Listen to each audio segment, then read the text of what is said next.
우리가 지난 시간에는 공의를 행하라 하는 말씀을 우리가 함께 살펴보았습니다. 공의를 행해야 한다. 그러니까 이스라엘 백성들은 무엇보다도 공의를 좇는 백성이 되어야 한다. 그래서 재판장을 세워라. 그래서 그 재판장을 통해서 공의로 백성을 재판하는 것이 그것이 바람직하다. 이렇게 말씀과 명령을 주셨습니다. 이제 오늘의 본문은 이렇게 공의로 재판하는 것에 대한 구체적인 예시를 두 가지 말씀해주고 있습니다. 그래서 먼저 오늘 본문 읽은 데를 우리가 보면은 2절에서 거기 7절까지의 말씀을 보면 거기에는 이스라엘 중에서 다른 신을 섬긴 자가 있을 때에 그 사람을 이제 죽이라 하는 그 말씀을 하고 있고요. 그리고 이제 그 다음 두 번째 예시는 그 8절에서부터 13절의 내용인데 거기에서는 이제 그 판결하기 어려운 문제가 생기거든 그 중앙성소의 그 재판관에게 나가서 그 재판관의 판결을 받고 그 판결을 받은 것을 따르라. 그리고 만약에 그 판결을 따르지 않는 사람이 있다면 또 그 사람을 죽이라. 이렇게 이제 말씀하는 내용이 이제 기록되어 있습니다.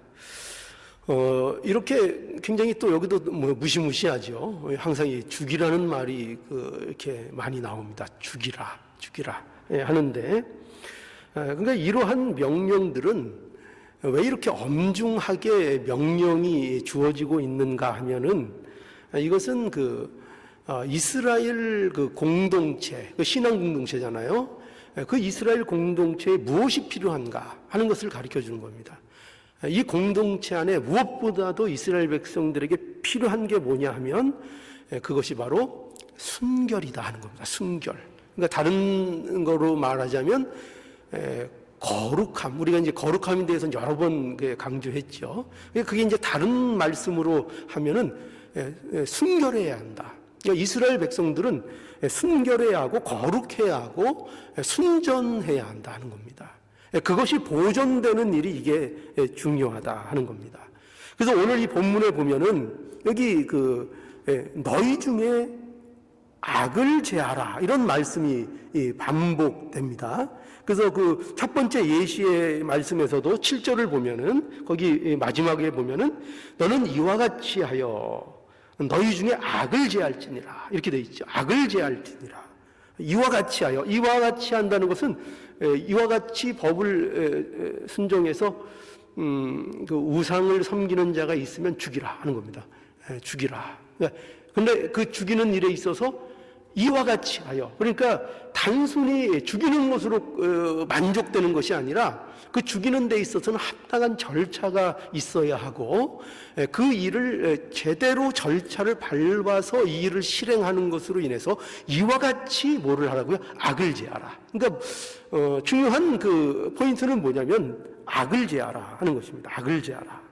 또 12절의 두 번째 예시에서도 결론적으로 나오는 부분에 12절 보면은 그렇게 되어 있습니다. 12절 한번 볼까요?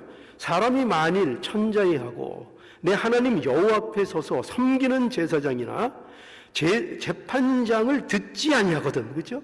그들의 판결에 대해서 순종하지 않고 따르지 않거든 그 사람을 죽여 이렇게 되어 있습니다. 이것도 그 사람을 죽여 이스라엘 중에서 악을 제하여 버리라. 여기도 악을 제하여 버리라 이렇게 말씀하는 겁니다. 그러니까 이 악을 제하라, 죽이라 이런 말씀을 통해서 무엇이 강조되고 있는가 하면은 거룩이 강조되고 있는 겁니다. 순결해야 한다. 이스라엘 공동체는 하나님의 백성은 무엇이 그 삶의 중심이 되어야 되는가? 언제나 순결하고 거룩함을 보존하는 일에 관심을 가지고 그 일에 힘을 써야 한다는 것입니다. 그래서 악을 제해버리라, 이렇게 말씀하는 것입니다. 그러니까 하나님이 원하시는 것, 이스라엘 백성들에게 원하시는 것은 뭐냐? 순결하도록 원하시고 있는 겁니다. 순결을 보존하라. 그러니까 이것은 오늘날 우리에게 대한 똑같은 요구가 되는 거죠. 그죠? 이스라엘은 오늘날 교회라고 볼 수 있습니다. 우리가 영적 이스라엘 이렇게 얘기하잖아요. 그러니까 우리 교회가 영적으로 볼 때 이스라엘이고, 그리고 우리 성도가 또한 이스라엘, 우리 한 사람, 각자 한 사람 한 사람이 이스라엘입니다. 그렇죠? 그런데 우리가 어떠해야 되느냐 할 때 교회는 무엇보다도 거룩이 중요하다, 순전한 순결함이 중요하다 하는 것입니다. 그래서 이 거룩이 어떤 뜻인가 하면은, 거룩은 우리 잘 아는 대로 거룩이 어떤 의미를 갖고 있죠? 거룩은 우리가 이렇게 좀 경건하게 이렇게 그 외양을 취한다고 경건이나 거룩이 되는 것이 아니라, 거룩의 뜻이 뭡니까? 거룩은 구별되어져야 된다 하는 것이죠. 그죠? 거룩이라는 것이 구별되어진다는 것입니다. 구별되어진다. 그래서 우리가 교회는 세상과 분명히 구별되어야 한다 하는 거죠. 이것이 하나님이 기뻐하시는 것이라, 이렇게 말씀하고 있는 겁니다. 그러니까 교회는 반드시 모호하면 안 되죠. 그죠? 세상과 구분이 안 가는, 세상과 섞여 있는 이런 교회가 되면 안 됩니다. 이런 교회가 되면 안 되고, 교회는 언제나 순결해야 하고 순전해야 하고 우리가 거룩한 교회가 되어야 합니다. 그리고 이 거룩을 지키기 위해서, 이 순결함을 지키기 위해서 언제나 힘을 쓰는 이런 신앙적인 공동체, 이것이 바로 교회의 모습이어야 하는 것입니다. 그러니까 이 구별된다는 것은, 그러니까 더 구체적으로 얘기하자면은 어떻게 해야 구별이 되겠습니까? 죄를 떠나야 하는 거죠. 그죠? 죄를 떠나고 날마다 우리 하나님께 나가는 그런 삶이 되어야 되는 거죠. 우리가 주일에 주일 예배 시간에 그 회개에 대해서 우리가 한번 생각해 보지 않았습니까? 회개가 무엇이라고 했습니까? 기억나시죠? 회개가 첫 번째, 회개는 어떻게 돼야 회개가 된다고요? 첫 번째 뭐가 있어야 된다고 했습니까? 죄에 대한 자각이 있어야 된다 했죠. 그렇죠? 그럼 죄에 대한 자각만 있으면 되는 것이냐? 그게 아니라 그랬죠. 반드시 어떻게 해야 된다고 했습니까? 죄에 대한 자각이 있으면 그 죄를 가지고 누구에게 가야 된다 그랬죠? 하나님께로 돌이켜야 된다. 그죠? 기억나시죠? 하나님께로 돌이켜야 된다. 근데 하나님께로 돌이키는데, 그런데 하나님께 돌이킬 때 무엇을 의지해서 하나님께로 돌이켜야 되는 거죠? 내 공로를 의지하는 겁니까? 그게 아니죠. 그죠? 뭘 의지해야 된다 그랬죠? 그리스도의 피를 의지해서 그리스도를 의지하는 데까지 나가야 그게 이제 참된 회개다, 이렇게 우리가 말씀했습니다. 그러니까 이처럼 교회가 이런 모습이어야 되는 거죠. 성도의 삶이 이런 모습이 돼야 되는 거죠. 언제나 순결해야 하고 거룩해야 되는데, 어떻게 그것을 우리가 보존할 수 있는가? 죄를 떠나고 날마다 하나님께 나아가는 자가 되어야 한다. 하나님이 그걸 기뻐하신다는 거예요. 우리에게 그걸 기뻐하시고, 그걸 보고 우리에게 그 풍성함을 누릴 수 있도록 은혜를 또 더해 주신다는 것입니다. 우리가 그 시편, 그 새벽 기도 때 이제 시편 시작하고 1장 했고 2장 했고 했는데, 그 1장과 2장이 갖고 있는 중요한 주제가 뭐냐면 처음부터 복입니다. 복. 그 시편 그 많은 말씀, 150편이 되는 그 말씀을 시작하면서 서론으로 장대하게 시작하는 게 뭐냐? 복 있는 사람은. 2절도 복 있는 사람에 대한 겁니다. 2장도. 그러니까 복 있는 사람이 누구냐 할 때, 근데 거기 첫 번째로 나오는 게 뭐였는가 하면은 악인의 꾀를 쫓지 않는다.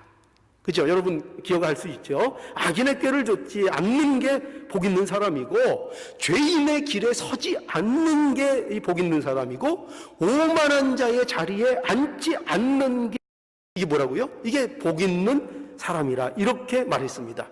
그러니까 악한 길에서 떠나는 겁니다. 죄를 멀리하는 거, 그죠?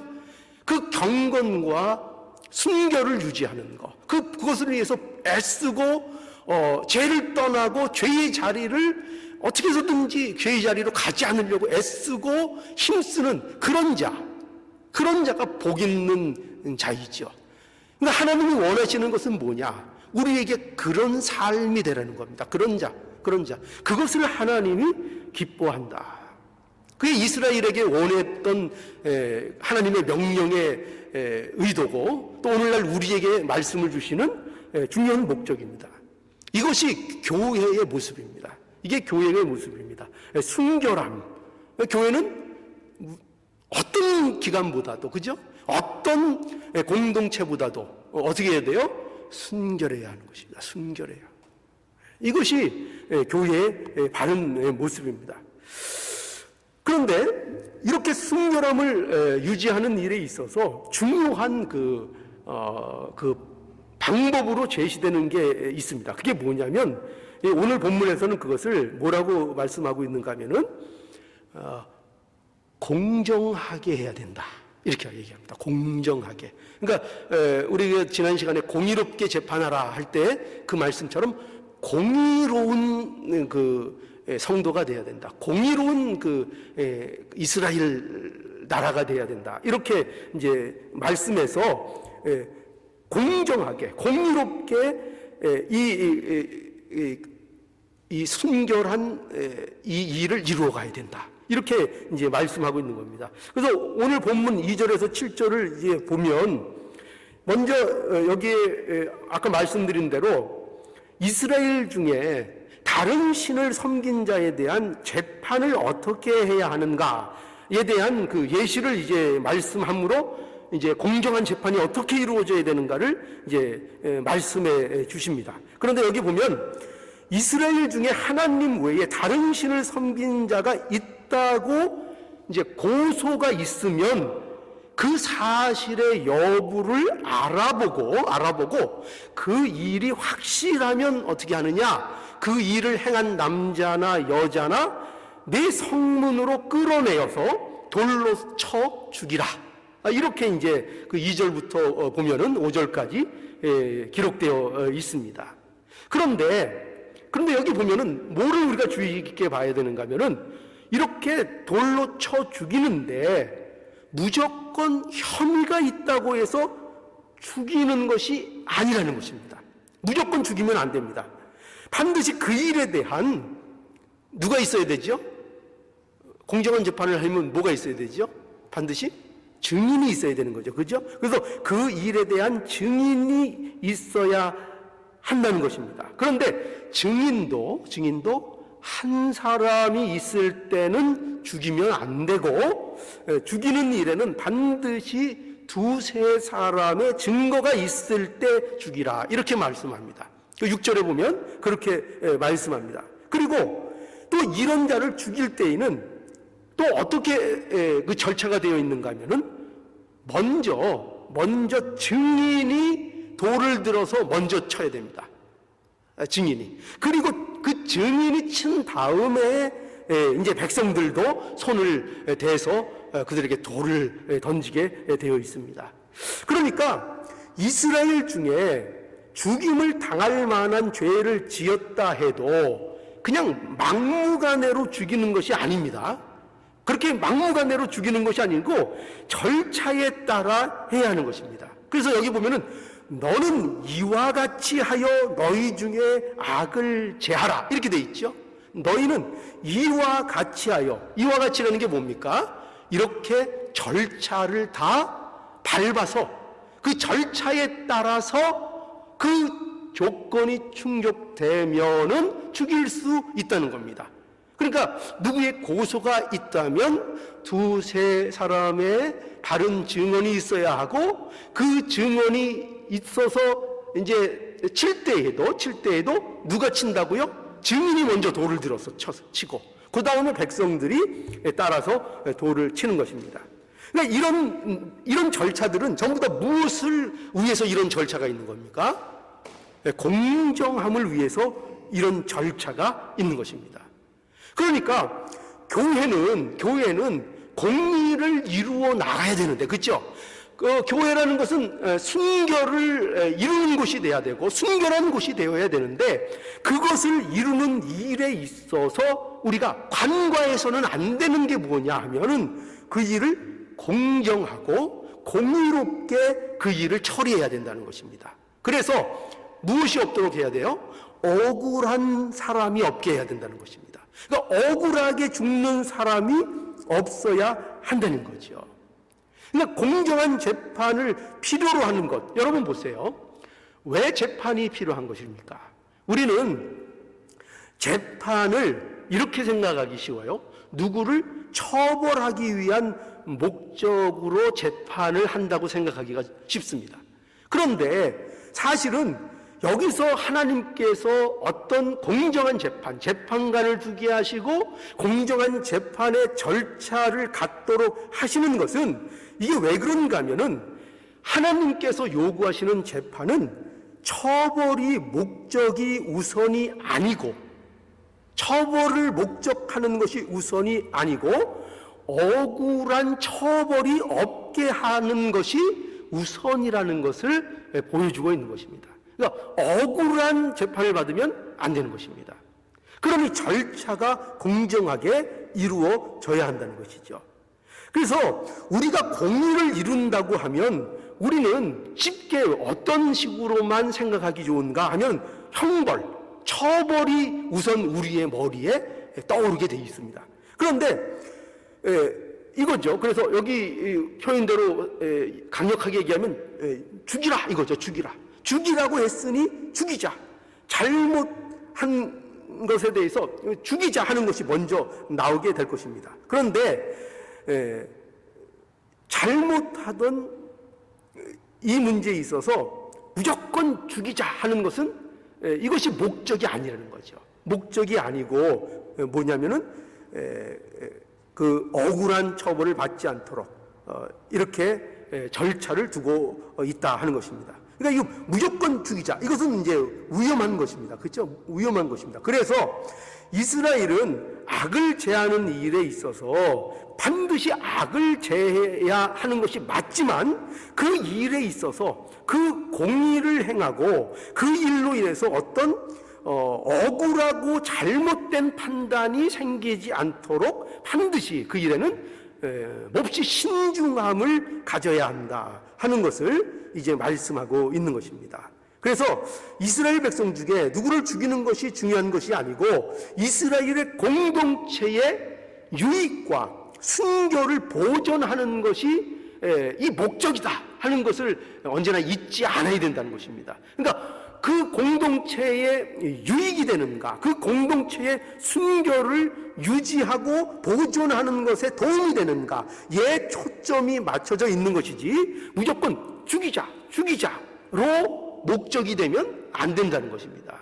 그거를 이제 우리가 조심스럽게 생각해야 합니다. 왜냐하면 만약에 부당하게 처벌되고 잘못된 의중으로 인해서 처벌되는 그런 일이 있다면은 그 일은 바로 공동체가 순결함을 유지하는데 그것이 해로운 일이 되기 때문입니다. 그러니까 공의를 세운다고 한 일이 그 공동체의 순결함, 그 공동체의 거룩함을 오히려 해치는 일이 될 수 있다는 것입니다. 그렇기 때문에 억울하게 처벌되는 일이 없도록 하는 그 공정하게 하는 일에 대해서 매우 우리가 신경을 써야 한다는 것입니다.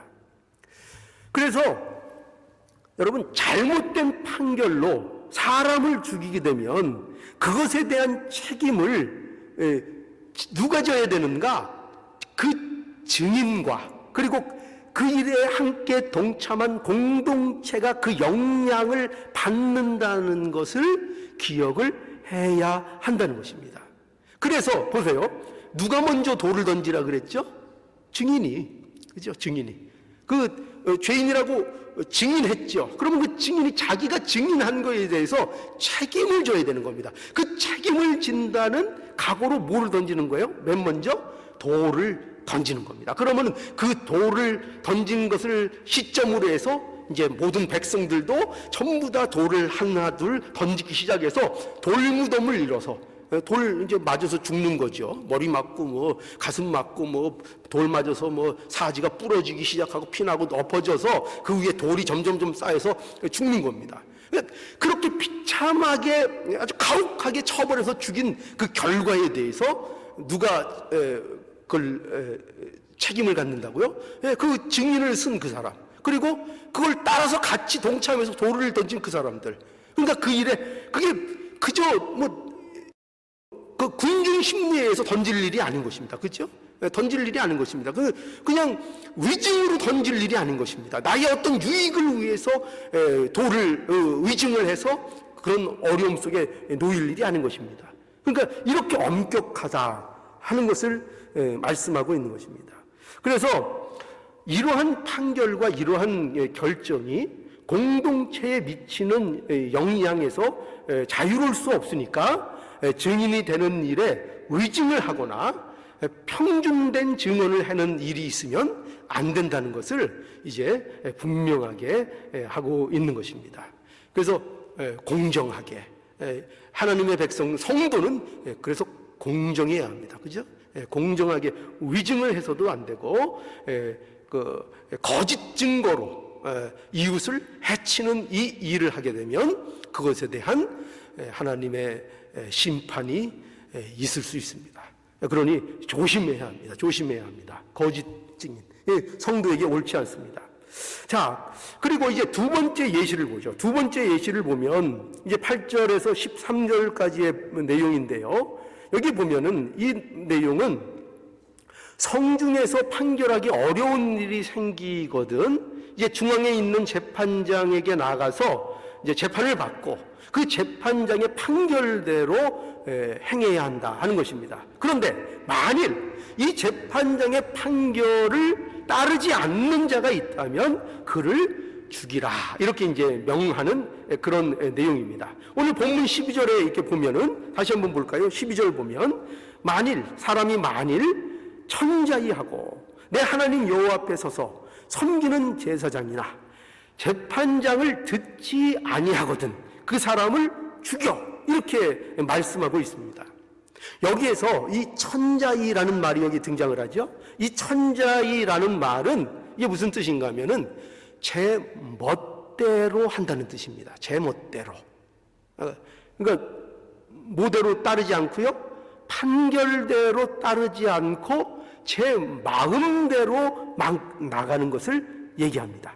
그러니까 이런 사람은 반드시 어떻게 하라고요? 죽이라. 그래서 뭘 하라고요? 이스라엘 중에서 악을 제하여 버리라. 이렇게 이제 말씀하고 있습니다. 여러분, 이스라엘 중에 제해야 할 악이 무엇인가 하면 바로 이겁니다. 천자이 행하는 거. 그러니까 하나님의 법대로가 아닌 제 멋대로 하는 것, 천자이 행하는 것인데 이것을 이스라엘 백성 중에 제해야 하는 것입니다. 이것이 뭐라고요? 이것이 악한 겁니다. 그러니까 이스라엘은 모대로 살아야 되는 사람들이에요. 법대로 살아야 되는 사람들입니다. 이스라엘의 공의는 무엇이냐?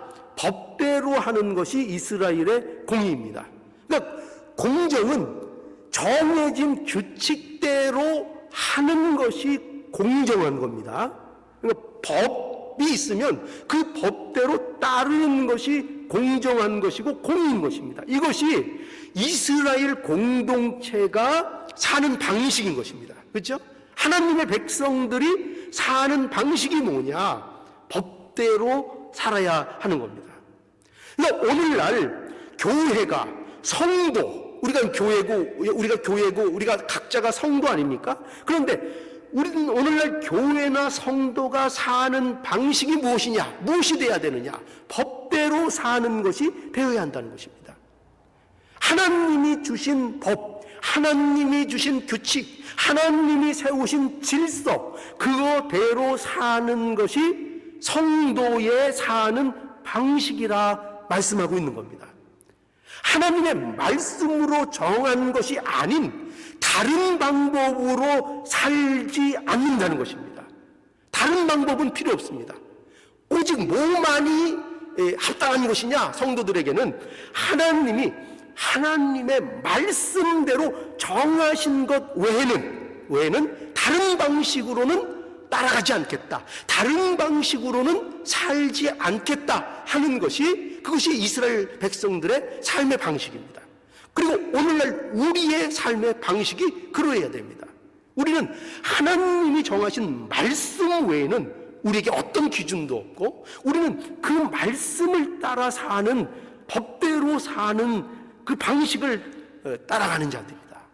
이것이 순결을 지키는 겁니다. 이것이 공의롭게 사는 것입니다. 그래서 그리스도인들의 삶은, 그 삶이 뭐가 돼야 되느냐? 우리 많이 얘기했죠. 예배가 돼야 되죠. 그죠? 우리의 삶이. 그러니까 우리가 이렇게 정해진 시간에 나와서 하나님 앞에 예배를 드리는 것 굉장히 중요합니다. 이건 우리가 무엇하고도 바꿀 수 없는 우리의 은혜고 복입니다. 그런데 그에 못지않게 우리는 우리의 삶 속에서 우리의 삶이 하나님 앞에 예배가 되는 삶을 우리는 살아야 됩니다. 그것이 바로 산제사라, 이렇게 로마서에서는 말씀하고 있습니다. 그런데 이런 예배, 이거 어떻게 해야 예배가 되는가? 우리 삶이 어떻게 해야 하나님 앞에 예배가 되고, 우리가 드리는 예배가 어떻게 해야 하나님 앞에 참된 예배가 되는가 할 때 제 멋대로 하면 안 된다는 것입니다. 어떤 것도, 어떤 열심과 어떤 삶을 아무리 세상에서 의롭고 칭찬받는 삶을 세상에서 산다 해도 그 삶이 하나님이 정하신 방법에 의한 삶이 아니라 내 멋대로의 삶이 되면은, 그것이 아무리 열심히 있는 것이라도, 아무리 경건을 가지는 모습이라 할지라도 그것은 합당한 성도의 삶이, 그리스도인의 삶이 아니라 하는 것. 그리고 예배가 되지도 않는다, 이렇게 말씀하고 있는 것입니다. 그러니까 여러분, 이걸 알아야 됩니다. 뭐가 악한 것이냐? 뭐가 악한 것이냐? 우리는 이 사실을 분명히 알아야 됩니다. 제 맘대로 하는 거, 이게 악한 겁니다. 뭐가 악한 거라고요?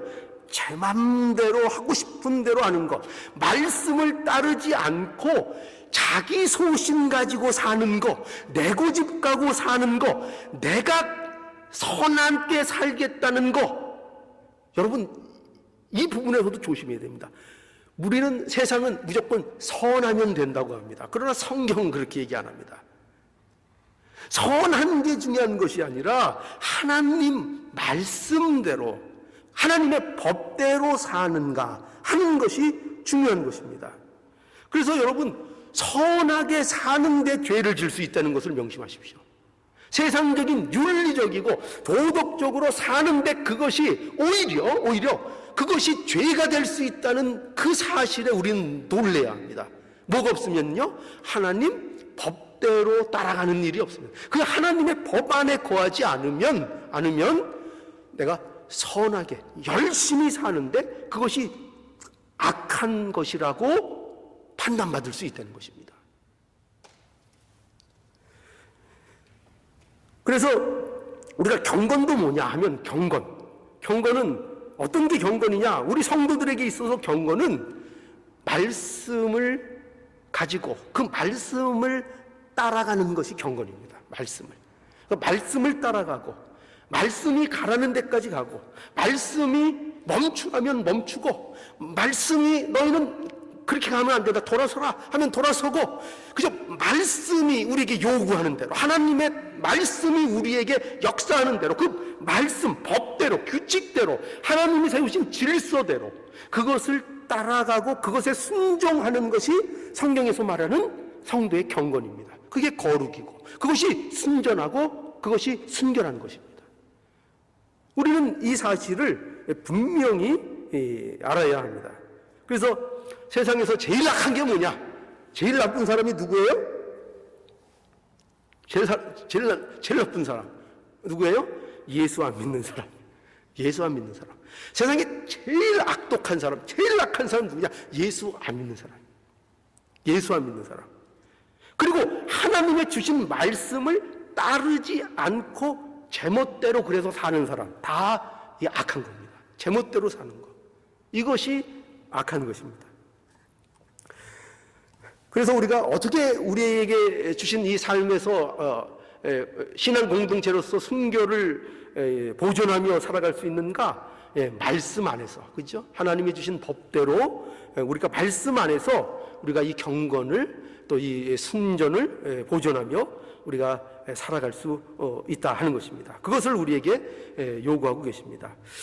그래서 이제 보면은 우리는 이런 문제에 대해서 이제 두려워할 줄 알아야 됩니다. 두려워할 줄 알아야 됩니다.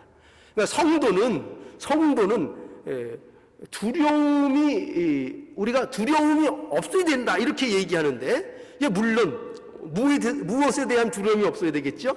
세상 환난에 대한, 그죠? 세상 근심, 걱정, 이런 것에 대한 두려움은 우리가 믿음 안에서 담대히 떨쳐버려야 됩니다. 하나님 의지함으로 그 두려움이 없어야 합니다. 그러나 성도는 또 한편으로 두려움이 있어야 됩니다. 근데 그 두려움은 어떤 두려움이냐? 세상에 대한 두려움이 아니라 누구에 대한 두려움이 있어야 되죠? 하나님에 대한 두려움이 있어야 됩니다. 하나님을 두려워할 줄 알아야 합니다. 그의 말씀을 두려워할 줄 알아야 됩니다. 말씀을 가볍게 여겨서는 안 됩니다. 말씀을 가볍게 여기면 안 됩니다. 그냥 지나가는 사람이 말한 것처럼, 그 이웃 사람이 그냥 지나가면서 한번 얘기한 것처럼 그렇게 가볍게 하나님의 말씀을 생각하고 하나님의 말씀을 대하면 안 됩니다. 하나님의 말씀에 대해서 우리가 두려워할 줄 알아야 됩니다. 성도는 하나님을 경외할 줄 알아야 하고 그 하나님이 주시는 법들에 대하여 두려워할 줄을 알아야 합니다. 성도는 그래야 됩니다. 오늘 본문 13절의 마지막 보면은 이렇게 되어 있죠. 그리하면 온 백성이 듣고 두려워하여 다시는 천자에 행치 아니하리라, 이렇게 말씀합니다. 여기 보면은 그리하면은 무슨 뜻인가 하면은 죽여서 이스라엘 중에 악을 제하여 버리면, 그겁니다. 죽여서 그 범죄한 자들을, 그 재판관의 말을 따르지 않는 그 불복하는 그 자들을 죽여서 이스라엘 중에서 악을 제하여 버리면, 그러면 어떻게 된다고요? 천자히 행하는 자, 그들이 두려워한다는 것입니다. 내 하나님 여호와 앞에 서서 섬기는 제사장이나 재판장을 듣지 아니하는 자, 천자히 행하는 자죠. 그죠? 제멋대로 행하는 자, 자기 고집대로, 자기 마음대로 하나님의 말씀을 귀담아 듣지 않는 자, 그가 어떻게 하게 된다고요? 두렵게 된다 이거죠. 두려워하게 만들라. 왜 죽이라고요? 왜 악을 제하여 버리라고요? 왜 이렇게 죽이라 이렇게 말씀하신다고요? 이 일을 통해서 그 백성들이 보고 뭐를 느끼도록요? 두려움을 갖도록요. 누구에 대한 두려움이요? 하나님에 대한 두려움입니다. 하나님에 대한 두려움. 그러니 죽이라. 온 백성이 두려워하게 하라 이겁니다. 하나님을 두려워하게 하라. 그러니까 하나님은 우리가 늘 듣는 바와 같이 하나님은 어떤 하나님입니까? 하나님은 사랑의 하나님입니다. 그죠? 하나님은 자비로우신 하나님이십니다. 그런데 하나님이 사랑의 하나님이시라는 것은 우리가 이것들을 너무 어떻게 생각을 잘하는가 하면은 내 편의대로 생각하는 경향들이 있습니다. 그러니까 내 좋을 대로, 그러니까 내 편의대로 하나님은 사랑의 하나님이다 이렇게 말을 할 때가 많이 있습니다. 하나님이 우리를 사랑하신다고 해서 하나님을 우습게 생각하면 안 됩니다. 그렇죠? 근데 그렇게 생각하는 경우가 있습니다. 그래서 뭐로 할 수 있는가? 그의 말씀을 귀담아 듣지 않습니다. 그죠? 그의 말씀을 무게 있게 엄중하게 받아들이지 않습니다. 하나님의 말씀을 가볍게 여깁니다. 그게 뭐죠?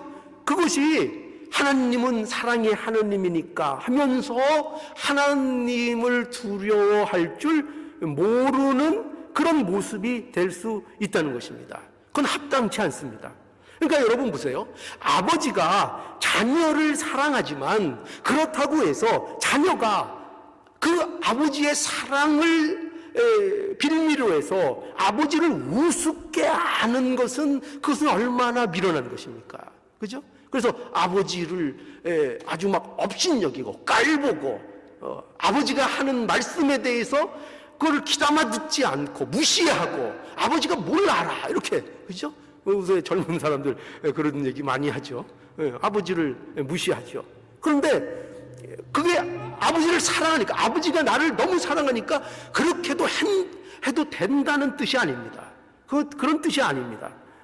그러니까 하나님은 사랑의 하나님이시지만 하나님은 반드시 공의의 하나님이라는 것을 우리는 잊지 않아야 됩니다. 하나님은 죄를 용납하는 분이 아니시죠. 죄에 대해서 반드시 심판하시는 분이십니다. 그러므로 하나님을 두려워할 줄 알아야 됩니다. 그래서 이 두려워하는 마음을 가지고 우리가 언제나 제 마음을 어떻게 해야 돼요? 제동 걸어야 되는 겁니다. 우리의 마음을 자꾸 이 두려운 하나님, 이 엄중하신 하나님, 공의의 하나님인 것을 기억하고 우리의 마음에 절제되지 않고 죄가 틈타고 하는 이런 일들에 대해서 우리가 브레이크를 걸 수 있어야 되는 겁니다. 하나님은 공의의 하나님이시지. 하나님은 그 엄중하신 하나님, 우리에게 순결을 원하시며 우리의 거룩을 원하시는 하나님. 그러니까 우리의 거룩을 위해서, 우리가 순전한 그 자녀의 길을 가게 하기 위해서 때로는 우리에게 얼마든지 채찍도 내리실 수 있는 그 공의의 하나님이라는 것을 우리는 잊지 않아야 됩니다. 그래서 그 두려움을 가지고 우리에게 오는 죄의 유혹들에 대해서 우리가 겁을 낼 줄 알아야 됩니다. 겁을 낼 줄. 그러니까 왜 죄를 범하는가? 겁을 내지 않기 때문입니다. 두려워할 줄 모르기 때문에 죄를 짓게 되는 것이고, 죄에 대해서 싸우고 죄를 떠나고 하고자 하는 그 노력과 힘씀이 그렇게 치열하게 나타나는 것이 아닙니다. 그저 오면 우리 중엔 그러지 않겠죠. 죄가 유혹을 하면 아이고 어서 오십시오, 반갑습니다, 이런 모습이 되면 안 됩니다. 그런 모습이 되면 안 되고 어떻게 죠? 그 죄와 치열하게 거부하고 싸울 수 있는, 애쓸 수 있는 이런 모습이 되어야 한다는 것입니다. 그래서 두려워할 줄 알아야 됩니다. 성도는 두려워할 줄 알아야 됩니다. 성도들이 모인 교회도 마찬가지고 성도도 마찬가지고 다 하나님을 두려워할 줄 알아야 하고 그의 말씀을 두렵게 가르치고 또 두렵게 전하고 또 두렵게 듣는 사람은 들을 수 있어야 합니다. 그리고 그 말씀에 대하여 언제나 마음을 두고 있어야 합니다. 그래서 교회나 이제 우리가 이제 우리 교회나 우리 성도들을 각자는 이 사실을 분명히 기억하고 알아야 하겠습니다. 하나님을 떠나면 안 된다는 거. 그러니까 하나님을 떠난다는 것은 뭐냐면 하나님의 말씀을 떠나서 사는 겁니다. 하나님의 말씀을 떠나는 것은 안 됩니다. 그게 얼마나 위험한지를 알아야 합니다. 말씀을 떠나서 내 멋대로 사는 것이 얼마나 위험하고 얼마나 두려운 일인지를 우리는 이제 분명히 알아야 한다는 것입니다. 자, 그래서 이제 우리는 하나님의 말씀을 떠나 천자히 행한 거 없었나 한번 우리 자신을 돌아보아야 하겠습니다. 과연 제멋대로 산 일이 없었는가? 제멋대로 살고 있지는 않았는가? 우리가 말씀대로 따라 살기를 과연 힘썼는가?